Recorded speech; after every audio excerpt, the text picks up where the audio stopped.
Yes. Thank you, ladies and gentlemen. As you know, today was a day set aside for public participation on the impeachment of the deputy president.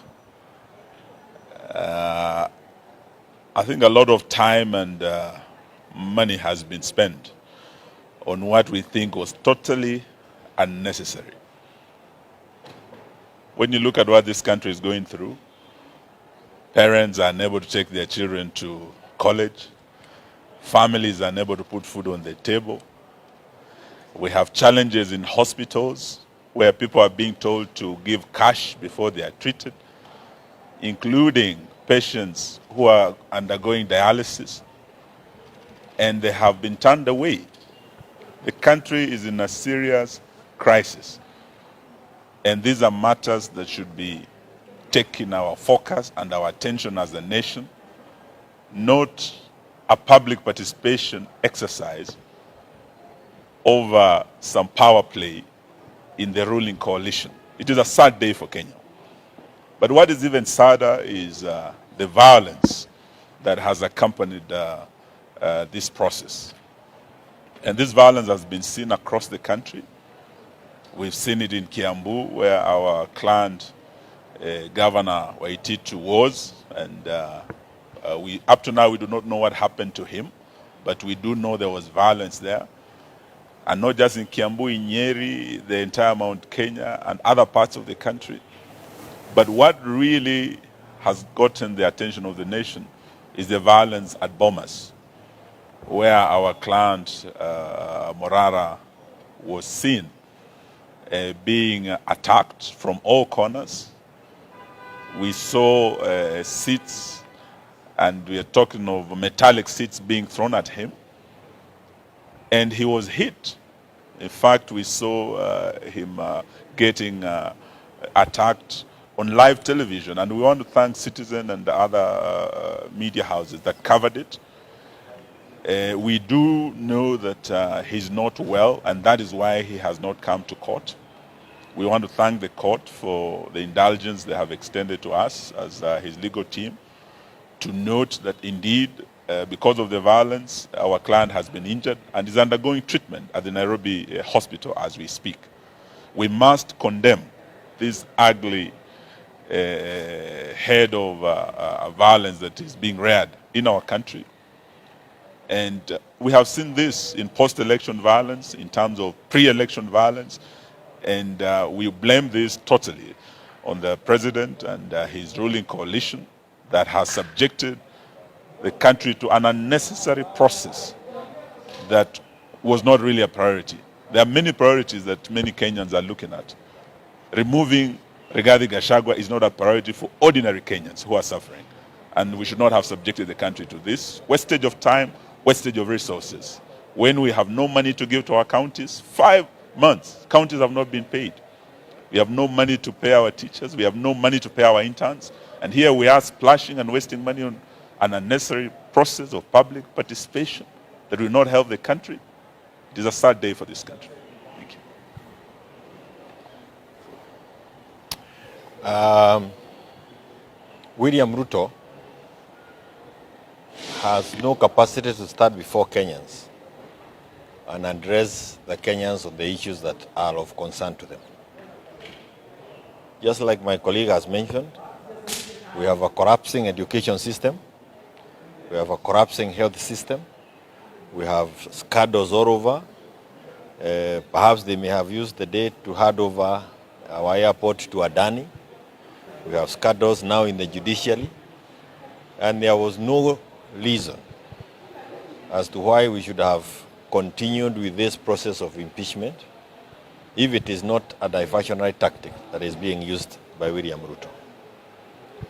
Unfortunately, again, we have seen the level of violence across the country and called for, including attacking a young man in the name of Morala just because he showed up at the Bomas.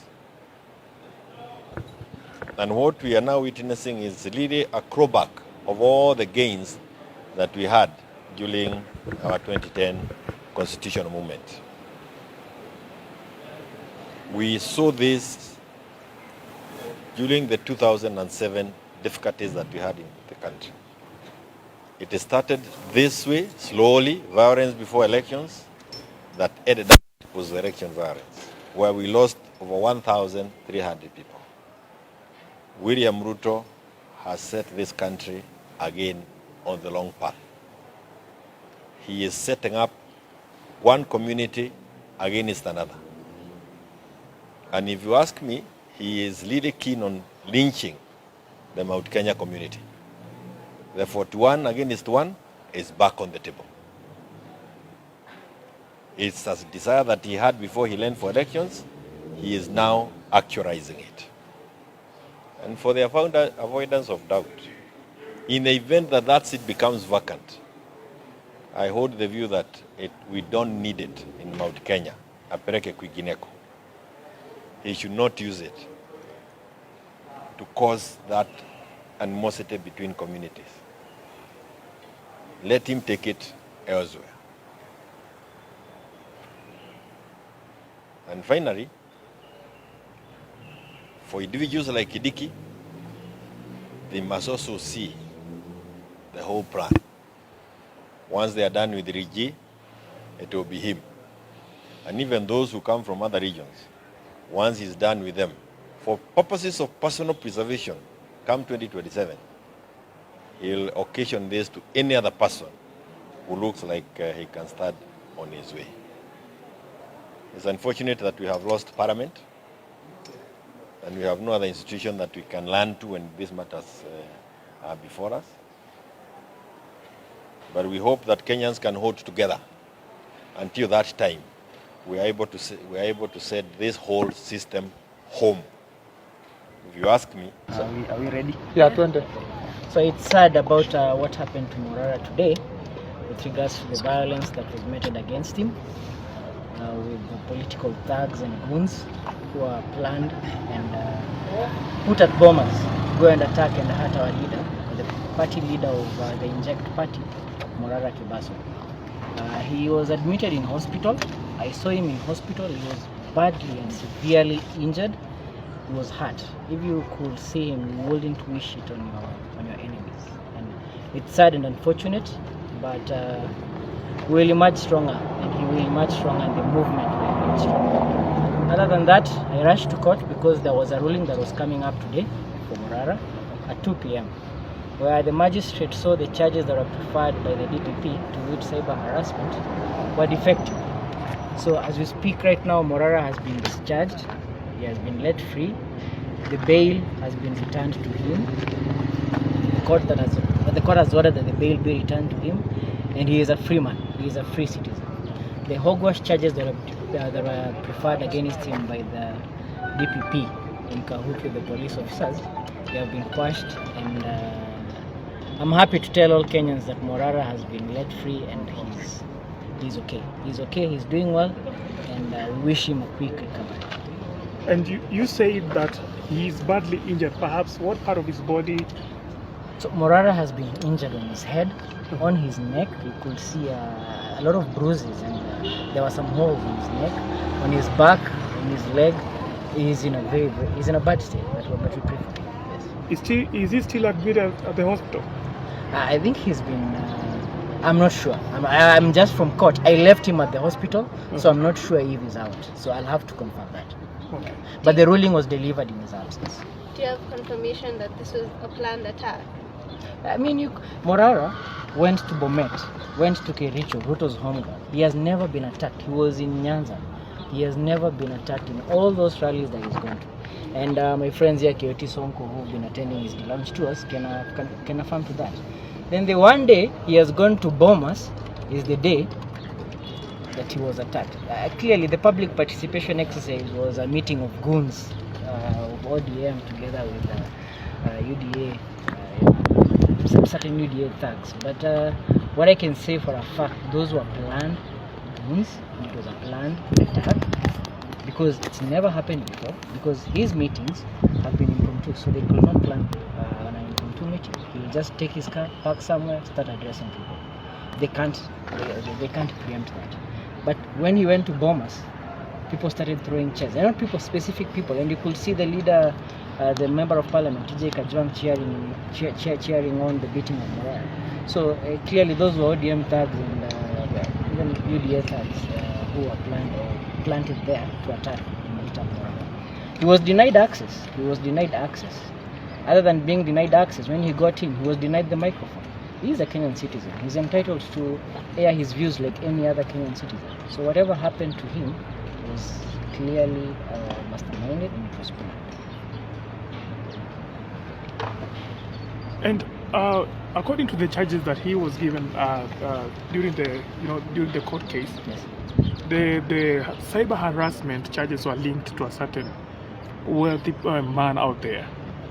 Perhaps when you repeat his documents, now what you found out there, do you feel maybe it was true, whatever is that man was behind the charges, or rather the court case?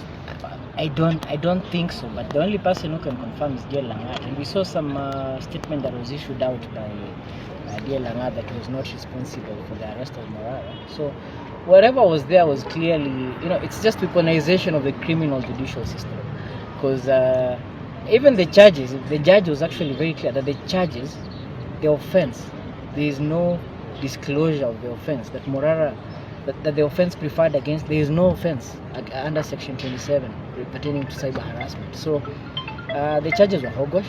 The charges were clearly put in place, intended to silence Morara and to scare him from telling the truth, and I hope he doesn't bite into it and he goes on doing what he's doing. So it's a scheme, and we've seen this before. Anytime you see the government using the Computer Misuse and Cybercrimes Act against a certain individual, a certain person, they know there is something that they are trying to do. It's clearly a weaponization of the criminal judicial process. Okay. And following the Bomas incident, are you planning to report the issue to the police? Have you reported the matter to the police? Yeah, it's just that I was held up in court, but we want to actively follow up, because Bomas has CCTV cameras. Clearly, you could see the faces of some of those people who are throwing chairs, and Morara will be following up on that. We will be following up. Even the MC was shouting that piga hai. That's actually incitement to violence. That is incitement. How is The he MP. sitting as a member of parliament? The MP himself. So we have to follow it up. Not even Morara. I mean, you see this DCI who is busy, these guys who are busy running and kidnapping people, they should pick it up. They should arrest them. It's a crime against a citizen of the country. There's video evidence. There are CCTV camera footage. So I presume that right now they're busy, but they're busy looking into who was throwing the chairs, who was instigating the violence, and we hope that those criminals will be brought to book, starting with that MP, member of parliament. Okay, one, but you don't have to answer if you don't feel like. Do you have a comment on Kasmuel Makoure's act today of supporting the government on impeachment of Rigathi Gachagua? I prefer not to answer that. I think I can answer that question. At the beginning, before we came for the exercise, the public participation, we were saying that we want both Ruto and Gachagua because they were a single ticket in 2022 election, and so they were all to go home. And so some of the social media influencers, when they were given that platform to air their issues, we expected that they air the grievances of most of Kenyans, whereby you want the entire Kenya Kwanza regime to go home. And so we expected somebody like Kasmuel to come out clearly to say that both Ruto and Gachagua, they must go home. Unfortunately, he was only touching on Gachagua and the matters of tribalism. But it's better for a person to speak about tribalism than to engage in tribalism matters in exercise. When you see we have a lot of offices, yeah. If you can see those offices, people who are occupying those offices, you will clearly notice that they are coming from probably a single community, and so it's better a person who says that. It's better a person who says tribalism than a person who exercises it, and so. We wish that Kasmuel and any other social media influencer who could get that chance to say that both Ruto and Gachagua must go. And right now, if you head over to Twitter, there is an eruption in regards to what Kasmuel did. Many people are calling him a sellout, a government sellout. Do you feel so? Is it true? You know, at times you look at someone's ways, the way he's moving, where he's coming from, and where he's heading to. You know, when we were going to the streets, we had these members of parliament, the likes of Osoro. Osoro was one of the members of parliament who were against this movement, yeah? Yes. And so at some point, personally, I saw my good friend Kasmuel, because he's a very good friend. He was having a chit chat with Osoro, and so we had so many issues over that, because how can you go laugh, speak to a person who is your inferior, and then you expect to probably to condemn him? And so when we saw such issues where Kasmuel was probably on the side of the members of parliament, we felt like whatever we were thinking in the past is exactly what we know. And so we really condemn that, and we wish that there is no any single person, any young person who was on the street that faced the tear gas to align with the members of parliament who are there to ensure that we are still suffering. Thank you. Okay. And to add on that issue of Kasmuel is a sellout. Today in the morning, in his X account, he posted that we are going to propose the impeachment of both the president and the deputy president. But upon going to the podium, Kasmuel changed his tone, and he was now saying impeach the deputy president. That one is a